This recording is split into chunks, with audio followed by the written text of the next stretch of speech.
In 1952, an author named Ray Bradbury published a short story called A Sound of Thunder. In it, a hunter named Eccles pays $10,000 to travel with Time Safari, a time machine company that takes hunters back to the time of dinosaurs and allows them to hunt the T-Rex. The company guarantees nothing, neither your safety nor your return, and there are strict instructions and expectations for how the hunters should behave once they travel back in time.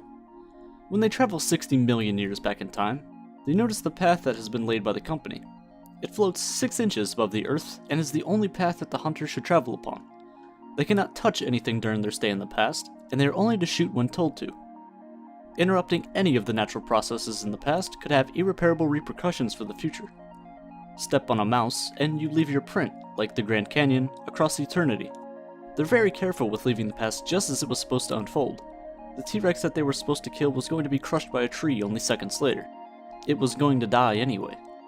Eccles, however, is terrified and runs back to the time machine through the jungle and waits for the others. But once the rest of the crew returns, they notice the mud on Eccles' boots. Against their better judgment, they allow him to return with the crew back to present day.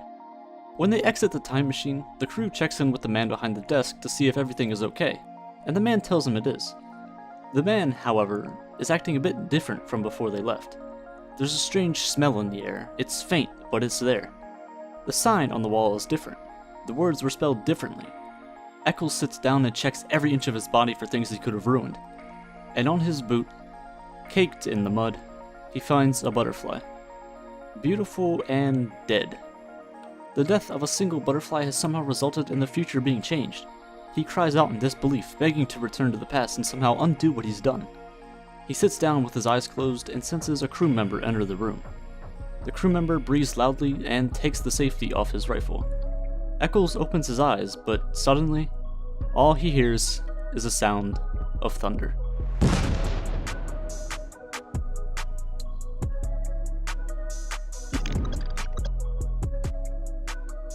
It used to be thought that events that changed the world were things like big bombs, huge earthquakes, or other large-scale events. But it has now been realized that this is a very old-fashioned view held by people totally out of touch with modern thought. The things that changed the world are the tiny things. A butterfly flapped its wings in the Amazon, and subsequently a storm ravages half of Europe. Paraphrased a little bit is a quote from a novel named Good Omens. What it's talking about is the butterfly effect. Sensitive dependence on initial conditions, more commonly known as the butterfly effect, is the idea that a small change in any situation could have huge implications later on down the road. The idea was coined by Edward Lorenz in the 1950s. Lorenz was a meteorologist who was searching for a means of predicting the weather. He was conducting experiments with various numbers to try and model a weather prediction. He did a previous experiment with an initial condition of 0.506127, 6 significant digits, a little bit overkill he thought, so this time his initial condition was only 0.506. 3 significant digits should be fine. So he left the room to get a cup of coffee and came back to something drastically different from what he had previously. At first things seemed normal and they seemed to follow the first experiment one-to-one. But after a while they started to diverge and looked like completely different models. A 0.03% difference in values had enormous long-term implications. It may seem insignificant, it's just a model, right? Well, Lorenz had actually just opened the door to a new way of thinking and seeing the world around us. Chaos theory is the branch of mathematics that focuses on exactly this kind of thinking, but its name is kind of deceiving. The butterfly effect doesn't represent chaos, but rather the effects of changing the slightest conditions and then observing the results. Think of this. It is easier to predict the orbital period of a planet in another star system 10 million years from now than it is for us to predict our own weather here on Earth just a month from today. Because in order for us to predict the weather long term, we would have to know the exact position and momentum of every molecule of air on the planet and how they interact with each other. For planetary orbits, it's just a lot easier, there's a lot less variables. Any university physics student could probably calculate it. As for the weather, a butterfly flapping its wings creates a minuscule and almost unnoticeable change in atmospheric pressure.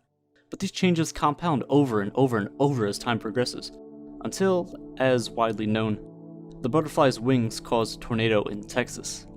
This inevitable growth of errors is called deterministic chaos, chaos that can be determined, measured. However, the butterfly itself cannot cause a tornado. The butterfly represents an unknowable quantity. We can never reverse engineer an event to find out what exactly tipped the system. There's just too many factors that could have gone into it. No choice you've ever made has been an isolated event. It's like a domino effect that keeps compounding over time. The world and society is like a network, and when a certain part of that network fails, it affects everything else. Chaos theory isn't random, even though it seems like it. To prove it, let's play chaos game. Take a piece of paper and make 3 points like such. We'll label them A, B, and C. Now, choose a random point in the middle of those 3 points. We'll just put it right here. Now, all you have to do is make a point halfway between your starting point and point A. From this point, make a point halfway between here and point B. Repeat the process for point C and continue this pattern, rotating between points A, B, and C. If you do this for long enough, you'll see something interesting start to happen. As more and more generations of these points are drawn, an image starts to emerge.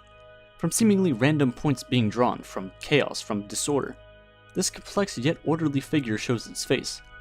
From drawing a few points and following certain rules, chaos can form order. It's a fractal, they're infinitely complex patterns that are self-similar across any scale. This shows that, with enough time, random actions can have serious long-term effects. The butterfly effect isn't exactly how you'd expect science to be. Physics, math, and many other scientific fields are based on predictability. You know, predicting the orbit of planets in order to send satellites and probes there, or predicting the odds of an asteroid hitting the Earth. The butterfly effect is the complete opposite. It's a model that exposes the flaws in other models. It says that without a perfect knowledge of initial conditions, any prediction is basically useless. But although the butterfly effect exposes flaws in other models, it also brings to light the impact that everything, including each of us, has. Jonas Salk is credited for having found the first vaccines for polio. Had he not discovered that at the time he did, the entire population of the planet today would be vastly different. Some people wouldn't have been born. Entire family lines may have been cut off due to the lack of a vaccine. Perhaps some of the largest companies today would not have been created if it weren't for this specific event happening at this specific time. During the Cuban Missile Crisis, a Russian nuclear-armed submarine was stationed off the coast of Cuba. American ships detected the submarine and began using depth charges to signal that the submarine should surface. The crew on board, though, took these depth charges to be bombs. The captain of the ship believed that war had broke out between the United States and the Soviet Union and ordered a nuclear torpedo to be sent immediately.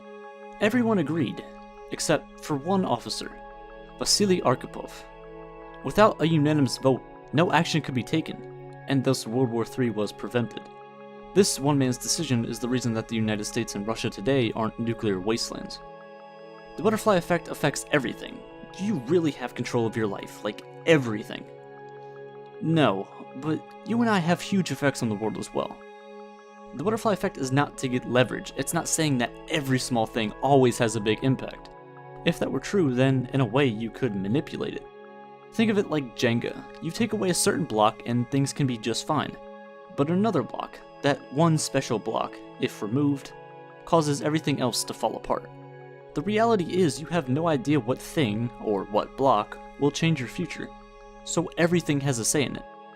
For example, you watching this video will take up about 10 minutes of your day, whether it's for a good reason or not. Could me watching a movie, or listening to a song, getting a video idea from it, researching it, writing it, editing it, and uploading it to where you see it on your YouTube feed at a specific time prevent something bad from happening to you? Maybe you watching this video prevented you from going to the store 10 minutes early, where if you had left 10 minutes ago, a car that runs a red light would smash into you in an intersection, killing you. It's a scary thought, but it's a possibility. Someone recently messaged me and said that they had saw someone watching one of my videos in their classroom right next to them. They started to talk, become friends, and now they're dating.